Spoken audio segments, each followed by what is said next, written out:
देवियों सज्जनों सबको यथा उचित अभिवादन प्रणाम। विद्वत समाज को सत सत नमन। आपको पुनः विशेष परिच्छेद आत्म परिचय के माध्यम से आपको बताना चाहता हूं। पुरोहित जी को विदा किया और कहा आज से सब्जी नहीं बेचेंगे आप। ऐसे उन सज्जन को मैं सत सत नमन करता हूं। ऐसे भाव विह्वल भक्त श्रद्धालु हैं। आप तनिक मनन और चिंतन कीजिए। क्या आप पत्थर के देवता की पूजा करने, मंदिर में किसी देवता मैं की पूजा करने के लिए जा रहे हैं? और जाते हैं तो बड़े भाव से सब कुछ चढ़ाते हैं।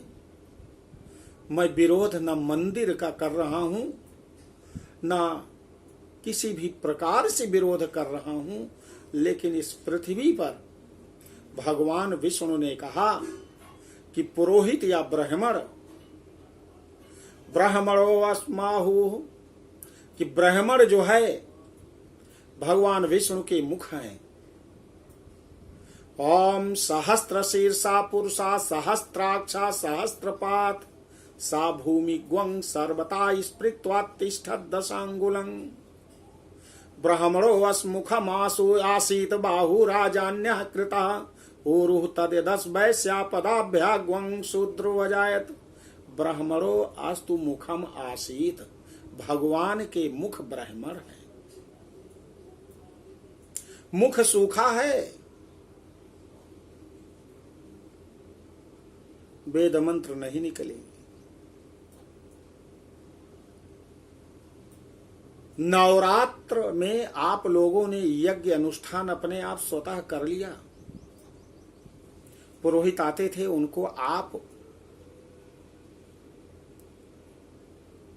फल, अन्न, वस्त्र, दक्षिणा आदि देते थे। क्या आपके मन में यह बात आई कि आज मेरे पुरोहित नहीं आए तो जितना मैं देता था, दान देता था, दान क्या कहें वो पारिश्रमिक, क्योंकि आपके यहाँ जब पुरोहित जाता है 2 घंटे 3 घंटे 4 घंटे पूजा पाठ कराता है तो वो दान नहीं कहलाता, वो उसकी मजदूरी, पारिश्रमिक, मजदूरी शब्द भी नहीं कहेंगे। कुछ आपने उसको दिया।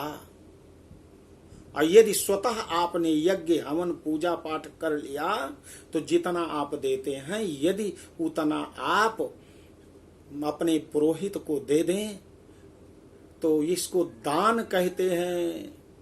और बिना परिश्रम कराए आपने दे दिया तो बहुत गुना फल मिलता है।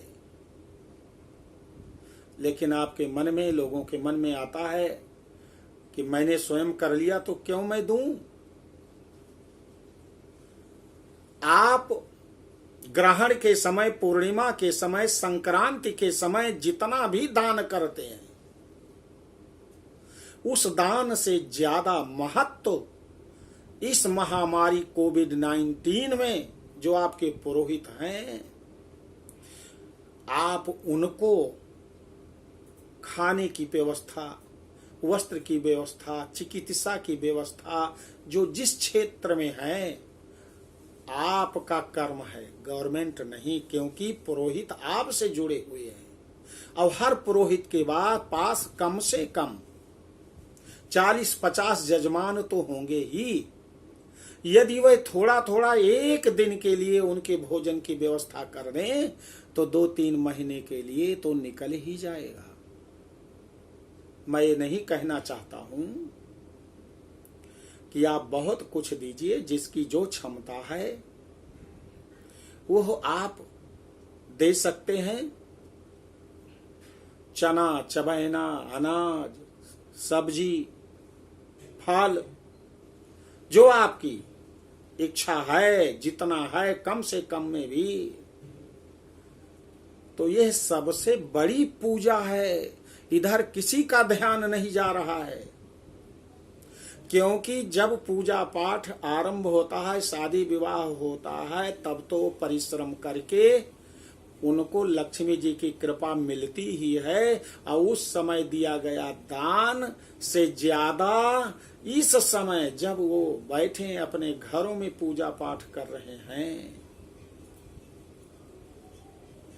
शांति के लिए प्रभु से याचना कर रहे हैं, ऐसे समय में आपका कर्तव्य है, जितने आप यजमान हैं, अपने भू देवता की खबर लेनी चाहिए, उनका पूजन अवश्य करें। पूजन का मतलब उनका हालचाल पूछें, देखें।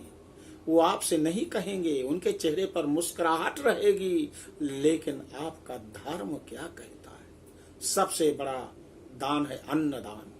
5 प्रकार के दान होते हैं। अन्नदान ऐसा भी कि हम भगवान के लिए ले जा रहे हैं तो बहुत सुंदर अन्न आप लीजिए। दूसरा फलदान, तीसरा वस्त्रदान, चौथा मुद्रा दान, और 5वां दान जो है अमृत दान, दूध, दही, घी, शहद और नमक। इनका बहुत बड़ा पुण्य होता है। ग्रहण के समय दिया जाने वाला दान, अन्य पर्वों पर दिया जाने वाला दान, मकर संक्रांति में दिया जाने वाला दान, कुंभ में दिया जाने वाला दान, समस्त दानों से बड़ा इस महामारी के समय यदि आप देते हैं, जब उनको जरूरत है, किसी से कह नहीं सकते।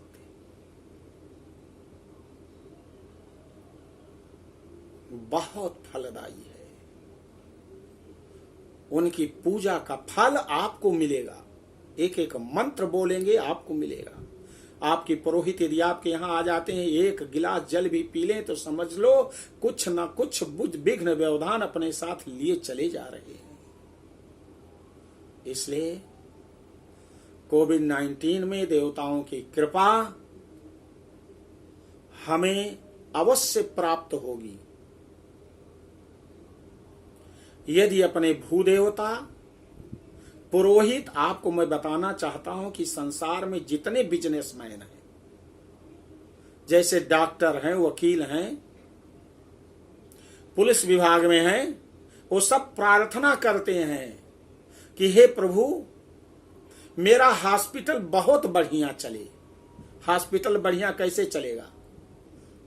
मतलब कि दुनिया के बहुत लोग बीमार हो जाएं तो मेरे अस्पताल में आकर के भर्ती हो जाएं, मेरी क्लिनिक बहुत अच्छी चले। जब सारे लोग, बहुत लोग बीमार होंगे तभी डॉक्टर के पास जाएंगे, तब क्लिनिक चलेगी, तब अस्पताल चलेगा। वो भगवान से यह प्रार्थना करते हैं। कोर्ट में बहस करने वाले वकील प्रभु से कहते हैं, हे भगवान, मेरी वकालत बहुत सुंदर चले, लोग लड़ाई झगड़ा करके मुकदमा यहां ले आए, दायर करें, क्राइम, करप्शन, अनेक प्रकार के जितने प्रकार के केस होते हैं वो सब मेरे इस न्यायालय में आए और यहां पर उनका बिजनेस चले। पुलिस विभाग में बहुत लोग ऐसे कहते हैं कि खूब लोग लड़ाई झगड़ा करें और उनके वो मेरे पास आए और दोनों पक्ष से मैं पैसा लूं। लेकिन आपका पुरोहित भगवान से प्रार्थना करता है कि हे प्रभु, कुछ ऐसा करो कि मेरे पुरोहित ज्यादा से ज्यादा पूजन पाठ करें और मुझे बुलावें, यज्ञ करें, हवन करें, मुझे बुलावें और मैं उनके घर जाऊं और आपकी याद करूं, आपके हित मंत्रों का उच्चारण करूं, आपके लिए स्तोत्र का पाठ करूं और हर प्रकार से विश्व शांति के लिए प्रयास करूं, तो सबसे ज्यादा कंस्ट्रक्टिव संरचनात्मक कल्याणकारी किसकी प्रार्थना है प्रभु के पास, आप जान लो। डॉक्टर की है, वकील की है, अथवा पुलिस विभाग की है, जितने लोग। इसलिए वो भूदेवता हैं, पुरोहित हैं। इसलिए जब आप अपने कल्याण को करने वाले आपके जो पुरोहित हैं, उन पर आप लोग जरूर ध्यान दें और जीवन में पूरी तरह से कभी न कभी बिना परिश्रम कराए साल में 1-2 बार अपने पुरोहित को इन 5 प्रकार के दान को दे करके आप उनसे आशीर्वाद लेंगे। आपके घर तभी सारे देवी देवता आपकी याचना को स्वीकार करेंगे, संपूर्ण विघ्न बाधाओं से आपको दूर करेंगे और हर प्रकार से वंश वृद्धि करते हुए आपके परिवार में आपके बच्चों को स्वस्थ रखते हुए उन्नति के पथ पर अग्रसर करेंगे। इसलिए यह मैं किसी से यह नहीं कह रहा हूं, लेकिन याद दिला रहा हूं कि हर यजमान का पुरोहित है। हर व्यक्ति किसी न किसी से पूजा पाठ कराता है। वो सब्जी नहीं बेच सकता, वो जाकर के मनरेगा में कार्य नहीं कर सकता, वो तो भगवान की पूजा अर्चना कर सकता है। सर्वे भवन्तु सुखिनः, सर्वे सन्तु निरामया, सर्वे भद्राणि पश्यन्तु, मां कश्चित् दुख भाग भवेत्। मेरे इन वचनों में यदि कोई त्रुटि हुई है तो उस त्रुटि को क्षमा करना और अच्छी बात को स्वीकार कर लेना। जो आपको खराब लगती है उसे छोड़ देना, क्षमा करना। जय माता की। और साथ ही साथ आपसे ये प्रार्थना करता हूं, इस वीडियो को ज्यादा से ज्यादा लोगों तक संप्रेषित करने की कृपा करना, भेजना, लाइक करना, सब्सक्राइब करना। जय गुरु महाराज, जय माता।